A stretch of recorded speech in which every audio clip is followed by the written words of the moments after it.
그렇다면 이번 채용 어떻게 진행이 되는지 알아볼 텐데요. 일반 신입 공채와 디자이너 특별 채용 이 두 가지가 있더라고요. 네, 맞습니다. 되게 특색이 있었던 게 원래는 지금 뭐 다른 리테일 업종들 보면 뭐 현대백화점, 뭐 롯데백화점, 신세계백화점 다 다뤄봤는데 디자이너가 안에 포함이 돼 있어요. 실제로 디자인 파트가 포함이 돼 있는데 이번에는 따로 떨어뜨려서 뽑습니다. 그만큼 굉장히 좀 전문적으로 채용을 하겠다라는 의지이기 때문에 두 가지를 같이 한번 다뤄보는 거고요. 일단 일반 신입 공채 같은 경우는 모집 직무 영업, 기획, 마케팅, 온라인 생산, SCM 일반적인 직군들을 다 모집을 하고 있고요. 기본적으로 채용 절차를 보면 서류 접수, 인적성, 그다음 1차 면접 이후에 인턴을 합니다. 근데 요즘 대기업 채용 시스템은 거의 다 이런 식으로 진행이 되고 있기 때문에 인턴십 이후에 2차 면접이 진행된다라고 생각을 해주시면 되고요. 사실 경쟁률은 그래서 1차 면접 때 굉장히 좀 빡빡합니다. 그래서 1차 면접, 직무 면접에 대한 준비를 좀 잘 해주셔야 될 것 같고요. 패션 디자이너 채용 같은 경우는 실제로 이제 포트폴리오를 제출을 하는 겁니다. 인턴십은 따로 없고요. 기본적으로 계약직으로 입사를 하는데 사실 이 부분에 있어서 되게 막 불안해하시는 분들이 있어요. 쟤네는 왜 인턴십이고 우리는 왜 계약직이냐 이런 마인드를 가지고 계시는 분들이 많은데 최근에는 거의 다 전환이 되고 있기 때문에 여러분들이 큰 무리를 일으키지 않는 이상 전환율에 있어서는 크게 뭐 문제가 없다라고 생각해 주시면 될 것 같습니다. 네, 지원 방법에 보니까 이 지원하는 그 사이트가 보통 리크루트라고 많이 홈페이지에 나와 있잖아요. 여기는 이랜드 스카우트라고 써 있는 게 좀 재밌네요. 약간 무슨 스포츠 선수 스카우트하는 느낌이라서 어쨌든 채용 규모가 좀 상당합니다. 이랜드 월드 패션의 이번 채용은 그럼 어떤 특징 갖고 있어요? 네, 우선 그 EMC라고 해서 아예 채용 제도 자체를 다르게 가고 있어요. 지금 보면 이랜드 매니저 캔디데이트 현장 근무 해서 사실 이제 현장에서 돌리는 거긴 한데요. 여러분들이 이제 뭐 스파오 매장 아니면 어디 매장 일반 채용 같은 경우는 실제로 매장에 전 직군 배치돼서 일정 기간 동안 여러분들이 매장을 담당을 합니다. 매출을 책임지면서. 근데 사실 이게 필요한 게 실제로 현장에서 고객들이 어떤 걸 원하는지 아니면 어떤 불편한 사항이 있는지 이런 것들을 직접 다 체크를 해봐야 나중에 기획을 하거나 아니면 제작을 하거나 관리를 하는데 필요가 있거든요. 그렇게 한 이후에는 실제로 뭐 유튜브 채널, 홍보 채널 보시면 나와 있는데 뭐 1년 만에 라이브 방송을 기획하는 경우도 있고요. 그래서 예전에는 사실 굉장히 좀 꼰대라고 해야 하나요? 그러니까 그 신입들은 무조건 고생을 좀 해야 하고 이런 분위기였다면 최근에는 능력주의. 사실 삼성도 이제 그렇게 한다고 하잖아요. 네. 그래서 능력주의로 해서 일을 좀 잘하는 사람들은 빠르게 기회를 줄 수 있는 그런 어떤 직급 체계를 지금 가지고 있다는 걸 EMC 채용 제도를 통해서 얘기를 하고 있고요.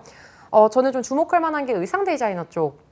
실제로 디자이너 파트 같은 경우는 되게 좀 빡빡해요. 그래서 실제로 패션 전공을 하시는 분들은 아시겠지만 입사하시면 보통 이제 여성분들 같은 경우는 특히 이제 그런 게 많아요.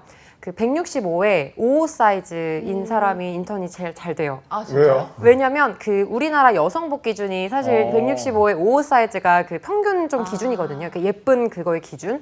그러다 보니까 그 사이즈가 이제 우리가 뭔가 샘플을 뽑을 때 가장 기본 사이즈다 보니 막내한테 피팅을 시키는 거예요. 그러니까 그 피팅 사이즈에 잘 맞는 사람들을 뽑는 게 사실 업계 관행이기도 했고요. 네. 그리고 실제로 인턴 경험하면서 뭐 기업마다 조금 다르긴 한데 뭐 6개월을 근무를 하건 1년을 근무를 하건 티 한 장 사실 디자인도 못하고 피팅만 하다가 나오는 그런 사례들도 굉장히 많았었거든요. 소규모 기업이 아니라 좀 대규모 기업이라고 할지라도. 근데 사실 요번 디자이너 채용 건 같은 경우도 뭐 본사 가서 4개월 만에 라이브 커머스 담당을 하기도 하고 그리고 직접 디자인에 참여를 하는 빈도수가 훨씬 더 높기 때문에 포트폴리오 좀 잘 만드셔서 지원을 해주시면 정말 좋은 기회일 것 같습니다. 그렇게 보면은 이 신입사원들한테도 채용 기회가 있을 것 같은데 우대 조건이 따로 있나요? 우대 조건은 공채 그 채용 그 공고 보시면 딱히 없는데 제가 말씀을 드릴게요. 암묵적인 기준을 말씀을 드릴 텐데 일단 패션 기업이다라고 하면 이제 이런 분들이 계세요. 나는 사실 뭐 기획 쪽인데 내가 뭐 리테일 쪽 뭐 사실 식품 쪽은 내가 다뤄봤는데 패션 쪽은 내가 안 해봐서 조금 두려워요. 이렇게 생각을 하시는 분들이 많은데 한 반반이라고 생각을 해주시면 될 것 같습니다. 그래서 패션 쪽 관련된 경험이 있으면 당연히 좋죠.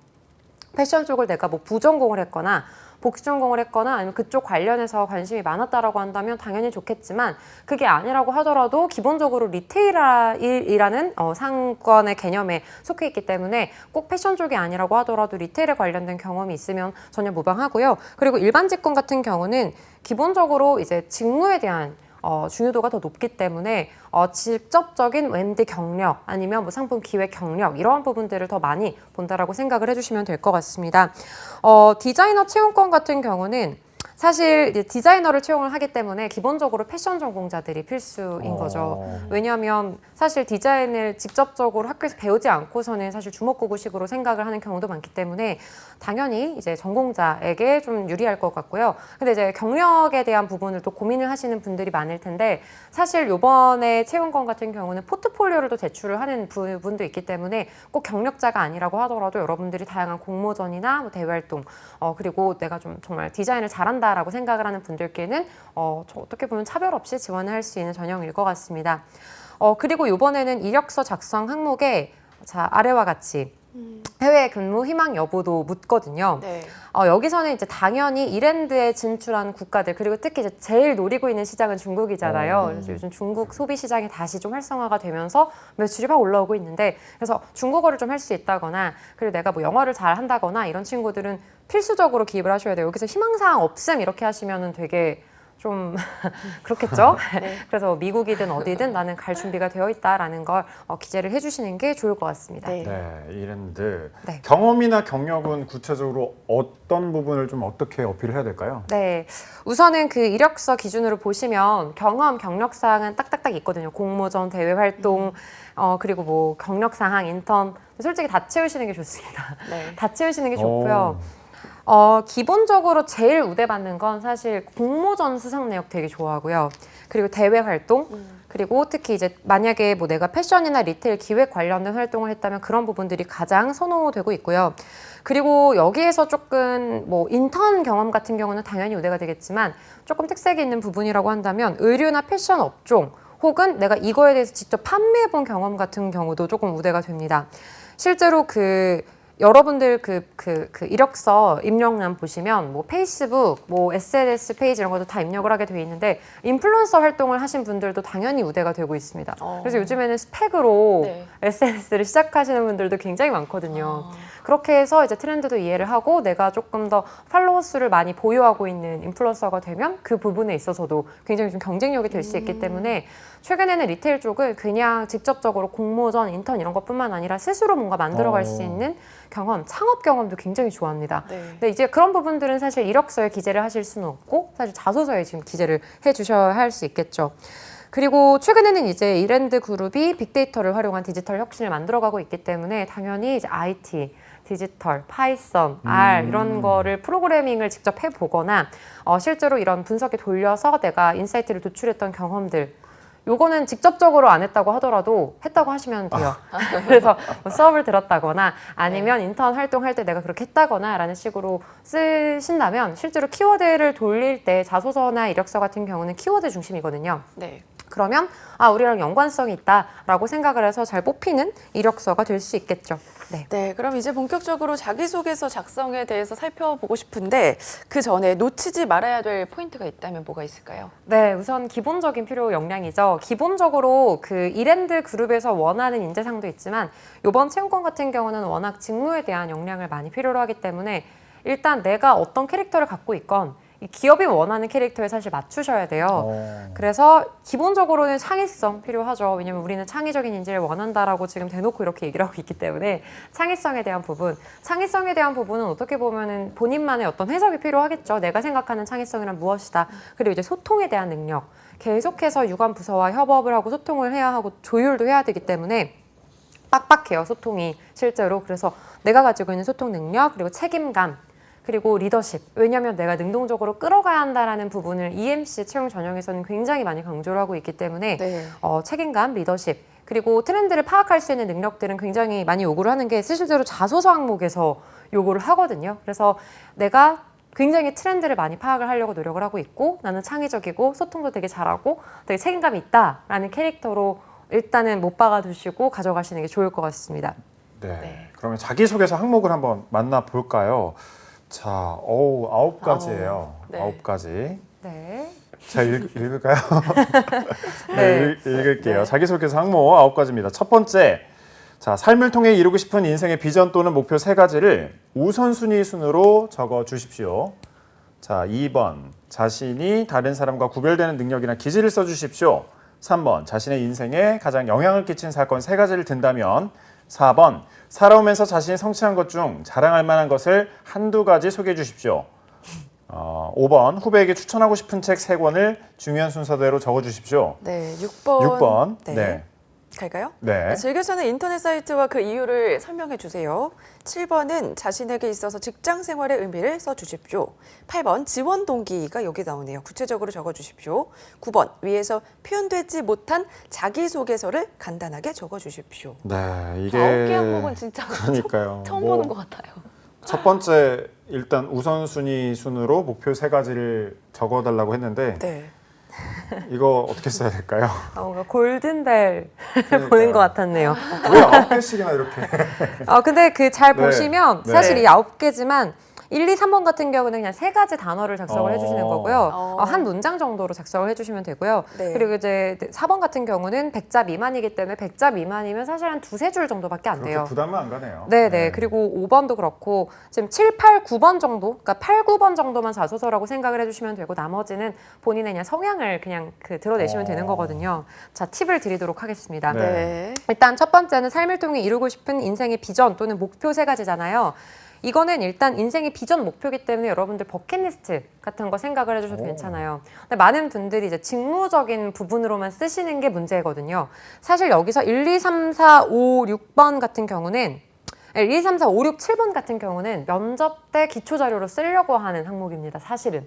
그래서 이걸 바탕으로 해서 면접을 진행을 하려는 그런 목적이기 때문에 사실 이 부분에 있어서는 막 잘 써야지만 붙는 건 아니기 때문에 면접 때 내가 말할 내용을 생각하시고 작성을 해주시면 될 것 같은데요. 기본적으로 내가 실제로 뭐 책을 뭐 나는 몇 권 읽는 거 이런 식으로 쓰셔도 괜찮아요. 지금 이력서에 실제로 독서량이 얼마나 되는지를 굉장히 많이 요구를 하는데 이게 네. 어떻게 보면 좀 인문학적인 사고를 가지고 있는지 이런 것도 보는 거거든요. 그러면 나는 목표 3가지 할 때 나는 첫 번째는 융합형 인재가 되는 것 이런 것도 괜찮아요. 그래서 디지털이나 뭐 인문학 그리고 내가 가지고 있는 뭐 경제에 대한 인사이트를 같이 공유해서 절대 도태되지 않는 것 뭐 이런 식으로 하나는 써주시는 게 좋겠죠. 왜냐면 그렇게 하셔야지 뭔가 좀 더 직무적인 특성이나 본인의 어떤 가치를 좀 더 알 수 있으니까요. 그리고 나머지 2가지는 실제로 내가 이루고 싶은 비전 쓰셔도 돼요. 집 사는 거 괜찮아요. 상관없어요. 왜냐면 집을 살려면 돈을 많이 벌어야 하잖아요. 그러면 일을 많이 해야 하잖아요. 그러니까 이제 얘기하면서 일에 대해서 열심히 하겠습니다라고 하실 수도 있는 거고요. 아니면 취미생활 정도로 얘기를 해주셔도 전혀 문제가 없는 편입니다. 그래서 창의성의 척도이기 때문에 그냥 직무상으로 이루고 싶은 목표뿐만이 아니라 최고의 패션 디자이너 이것만 3개 쓸 수는 없잖아요. 네. 그러니까 직무적인 목표 하나 그리고 나머지 2개는 버킷리스트 정도 생각해 주시면 될 것 같습니다. 네. 두 번째 항목도 봐볼 텐데요. 2번 자신이 다른 사람과 구별되는 능력이나 기질을 써주십시오. 네. 네.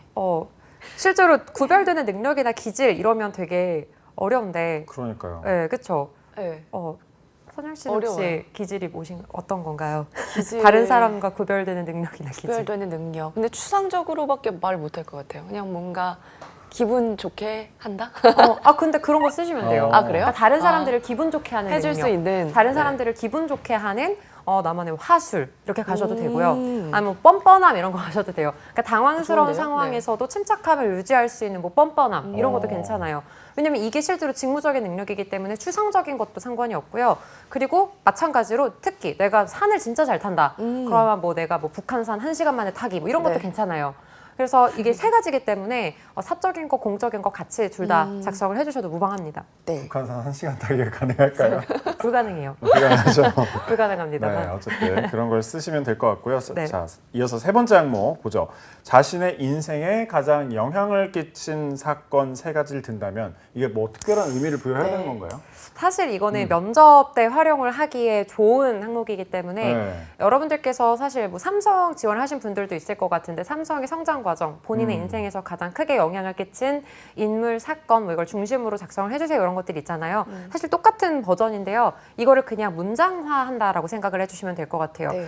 실제로 뭐 가장 영향을 끼친 사건 3가지 여러분들 같은 경우 뭐 재수했던 거 아니면 내가 동아리 회장했던 거 네. 이런 식으로 내가 면접 때 질문을 들었을 때 내가 굉장히 좀 자신감 있게 어필할 수 있는 그런 키워드 정도로 작성을 해주시면 충분하고요. 여기에서는 근데 너무 막 그런 거 있죠. 막 뭐 내가 뭐 무슨 뭐 선고를 받았을 때 이런 거 있잖아요. 그러니까 아, 뭐 내가 막 아팠을 때 이런 네. 걸 막 쓰시는 분들이 있는데 안 좋습니다. 그래서 네. 어떤 친구가 예전에 자기가 뭐 암투병을 했대요. 근데 그러면 굉장히 대단한 거긴 하지만 여기에 쓰시면은 당연히 어떻게 보면은 긍정적으로 작용을 하지 않기 때문에 내가 면접 때 답을 할 수 있는 정도 선에서 작성을 해주시면 좋을 것 같습니다. 뭐, 근데 쓰지 말아야 될 부분도 있을 것 같아요. 그 말씀 들어보니까 뭐 예를 들면 코인 떡상 뭐 약간 아. 어떻게 보면 인생 역전의 기회가 될 수도 있지만 사실 이거는 면접을 좀 생각하면서 써야 되는 거죠. 그렇죠. 네. 이제 그렇게 될 경우에 선입견이 생기겠죠. 쟤는 그러니까요. 한 방을 노리는 아이. 약간 이렇게 되면 열심히 안 할 것 같다라고 네. 생각할 수 있겠죠. 네. 그렇군요. 알겠습니다. 네 번째 항목도 봐볼게요. 4번이고요. 살아오면서 자신이 성취한 것 중에 자랑할 만한 것을 한두 가지 소개해 주십시오.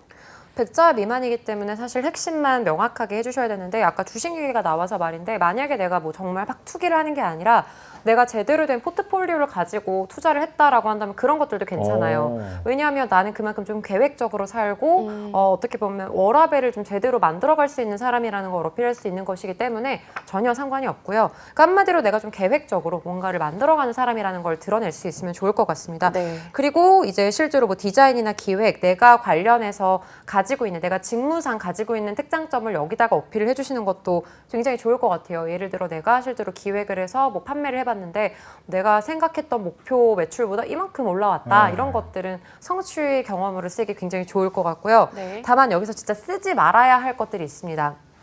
진짜 많이 쓰시는데 네. 뭐 내가 30kg 감량한 거 이런 거 있잖아요. 저 주변에 많이 봤어요. 그런 거 진짜 네. 진짜 별로 싫어해요. 저도 지금 되게 싫어요. 너무 싫어하시는데. 그러니까 너무 어떻게 보면 그냥 본인을 위해서 그냥 혼자 살을 뺀 네. 거잖아요. 네. 사실 그게 기업 담당자들에게 그렇게 크게 그치. 의미 있는 건 아니어서 그리고 뭐 내가 자격증 취득한 거 나 말고 다른 사람 다 있잖아요. 면허증. 이런 거는 그쵸? 운전면허증 이런 네. 거는 정말 넣어두시길 바랍니다. 네. 네. 개인적인 것보다는 공동체나 어떤 조직에서의 성과가 좀 포인트겠네요. 네, 맞습니다. 자, 다음 5번째 항목을 보면 후배에게 추천하고 싶은 책 3권을 중요한 순서대로 적어주십시오. 이거 뭐라고 해야 되지? 이랜드 뭐 회장도 자서전 같은 거 쓰잖아요. 그런 걸 써도 되는지, 혹은 네. 뭐 웹툰 같은 거 써도 되는지. 이건 솔직히 궁금해요. 정해져 있어요. 정해져 있어요? 네, 어. 그러니까 트렌드를 파악하고자 하는 의지를 보는 거기 때문에 네네. 사실 이제 뭐 예를 들어 최근에 리테일 트렌드 관련된 책 한 권, 그리고 앞으로의 뭔가 4차 산업혁명을 이끌어갈 수 있는 뭐 메타버스에 관련된 책이라던가 네. 아니면 뭐 미래학자들이 쓰는 책이라던가 아니면 산업혁명에 관련된 책이라던가 뭐 총균세 이런 책 있잖아요. 네. 이런 거 쓰셔야 돼요. 어. 읽어보란 얘기죠. 물어볼 수 있으니까 읽어봐. 약간 이런 거고 실제로 면접에서는 이런 거 쓰시면 그 책 기억나는 구절이 있어요. 뭐 이런 거 맞아요. 물어보기 때문에 꼭 보셔야 하고요. 그러나 이제 내가 뭐 소설책이나 인문학 책을 좋아한다거나 이런 경우면 뭐 도스토옙스키 뭐 아니면 뭐 난 죄와벌 뭐 이런 거 쓰셔도 상관이 없어요. 근데 다만 3권을 다 쓰시기보다는 각자 다양하게 자기계발서 그리고 뭐 좀 지식서적 그리고 인문학적 관련된 책들 해서 나는 고루고루 갖춘 사람이다라는 걸 드러내시면 될 것 같습니다. 네, 6번째 항목도 살펴볼 텐데요. 즐겨 찾는 인터넷 사이트와 그 이유를 설명해 주세요. 네. 네. 우선은 인터넷 사이트 같은 경우는 본인의 관심도를 명확하게 볼 수 있는 건데 여기에서 되게 이렇게 뻔뻔하신 분들이 이제 다트 뭐 이런 네, 쓰셔도 괜찮아요. 그러니까 왜냐면 그만큼 나는 재무제표 보는 것도 되게 관심이 있고 기업에 대한 내용을 파악하는 능력이 되게 좋기 때문에 그래서 막 가셔도 되고요. 그게 아니라 뭐 내가 실제로 트렌드에 대한 부분이나 리테일, 유통 트렌드, 뭐 리세일 관련된 그런 트렌드 같은 것도 관심이 있다라고 한다면 그런 사이트 뭐 아마존 뭐 이런 거 다 쓰셔도 상관이 없어요. 그래서 내가 정보나 트렌드를 어디에서 얻는지를 조금 알고자 하는 설문조사 항목 같은 거라고도 생각하시면 되겠습니다. 네. 자, 7번부터는 이제 조금씩 길어지네요. 써야 되는 네. 문장이 좀 길어지는 것 같은데 자신에게 있어서 직장 생활의 의미를 써주십시오. 자, 이것도 뭔가 그 쓰면 면접에서 뭔가 물어볼 것 같아요. 네. 이거 사실 답이 있는 그래요? 답이 있는 질문인데요. 요전에 이제 계속 면접 러시여가지고 계속 제가 코칭을 하고 있는데 그 기출 질문들을 들어보면 그걸 다 물어봐요. 꼰대에 대해서 어떻게 생각하는지, 오. 세대 격차에 대해서 어떻게 생각하는지 이걸 다 물어보기 때문에 그걸 여기다가 딱 써주시면 되게 좋습니다. 그래서 사실 그리고 패션 그룹 같은 경우 특히 디자이너 파트는 되게 수직적이거든요. 네. 군기 서열 문화가 굉장히 명확하기 때문에 사실 그런 걸 잘 적응할 수 있니? 이런 부분이기 때문에 직장의 의미가 아니라 직장 생활의 의미잖아요. 네. 그래서 나는 가장 중요한 건 어우러지는 것 이런 거 쓰셔야 돼요. 그래서 어떤 사람을 언제 봐도 굉장히 편안하게 다가갈 수 있는 혹은 어떤 사람에게도 굉장히 좀 존중받을 수 있는 신뢰받을 수 있는 네. 게 나의 직장 생활이다. 그래서 실제로 연령대 높은 분들이나 나보다 후배인 분들이나 어떤 사람들이랑도 좀 눈높이를 맞춰서 편안하게 다가갈 수 있는 생활이 나에게는 직장 생활이고 그래야 워라밸이 잘 일치한다. 이런 식으로 가시면 될 것 같습니다. 호감부자라고 쓰면 되겠네요. 그냥. 그렇죠. 아, 좋은데요? 네. 네. 네, 8번 갈게요. 드디어 나오네요. 지원 동기. 보통 지원 동기가 거의 앞쪽에 있는데 네. 뒤쪽에 있어요. 8번 500자 미만. 네. 네. 사실 그래서 이 두 가지 항목만 자소서라고 생각하셔도 오. 괜찮을 것 같아요. 지원 동기는 기본적으로 그 기업의 비전을 얘기를 해주시는 겁니다. 그래서 네. 아까 앞에서도 제가 말씀드렸던 것처럼 캐주얼 브랜드에 있어서는 이렇게 1위를 차지를 하고 있고 디지털 그리고 앞으로 뭐 인공지능 관련해서 고객들이 진짜 원하는 양질의 정보를 통해서 뭐 더 많은 분야로 뻗어나가겠다라는 게 이제 이랜드 월드의 비전인데 이 부분을 그대로 써주시면 돼요. 그래서 네. 나는 이랜드 월드가 이런 비전이 있다라고 생각을 하고 이런 곳에서 내가 가지고 있는 역량을 이렇게까지 쓰고 싶다라고 해서 이랜드 월드가 가지고 있는 이런 비전 그리고 내가 가지고 있는 직무적인 역량, 뭐 가치관 이런 것들을 잘 적용을 할 수 있을 것이다라는 자신감을 드러내시는 항목이기 때문에 사실 에피소드를 쓸 필요는 없고요. 500자 미만이기 때문에 나는 일을 잘할 수 있다. 나는 비전을 알고 있다 정도로 작성해 주시면 되겠습니다. 네, 이제는 좀 길게 써야 되는 대망의 마지막 부분입니다. 네. 지금까지 위에서 표현하지 못했던 자기소개를 간단하게 적어주세요라고 했는데 1600자예요. 네. 뭘 적어야 될까요? 간단하게 1600자. 네. 그 앞에 항목에서 보면 내가 가장 크게 영향을 끼친 사건 세 가지 그게 3번 항목이었죠. 네. 그리고 이제 4번 항목이 가장 본인이 성취해 왔던 것 중에 이제 자랑할 만한 거 한두 가지. 그걸 풀어 쓰는 항목이라고 생각하시면 돼요. 그러니까 앞에는 예고편이었다고 생각을 하시면 내가 실제로 뭐 재수를 했는데 어떻게 했다 아니면 내가 매출을 이만큼 향상을 시켰다. 이거를 실제로 어떤 상황에서 내가 어떤 역할을 맡았고 이 부분을 내가 어떤 식으로까지 해결을 해서 어떻게 성취를 했는지 이렇게 에피소드를 한 대략 한 3가지 정도로 나눠서 작성을 해주시면 딱 깔끔할 것 같아요. 네. 500자씩 3가지. 그리고 마지막 마무리로 이런 경험을 통해서 내가 이랜드에서 굉장히 나 역량을 잘 발휘할 수 있을 것이다 라고 해서 여러분들이 가지고 있는 대표적인 경험들 3가지 정도 정리해 주시면 될 것 같습니다. 네. 네, 이렇게 이랜드 월드 패션의 자기소개서 항목 9가지와 각각의 작성 팁까지 만나봤는데요. 마지막으로 취준생들에게 조언 한 말씀 네. 부탁드립니다. 자, 우선은 이랜드 월드 이번 EMC 채용 같은 경우는 굉장히 이제 트렌디하고 뭔가 창의성을 좀 더 보고자 하는 그런 채용이기 때문에 기존의 틀에 박힌 자소서를 좀 쓰시기보다는 아예 이 채용 트렌드에 맞춰서 새롭게 네. 1번부터 7번까지 항목을 좀 작성을 해주시면 8, 9번 같은 경우는 조금 마음 편하게 쓰실 수 있을 것 같고 또 기존의 자소서를 또 활용하실 수도 있을 것 같거든요. 그래서 본인에 대해서 한번 생각해보는 시간을 가지시면서 이력서랑 자소서 작성을 하신다면 분명히 좋은 결과 있으실 것 같습니다. 네.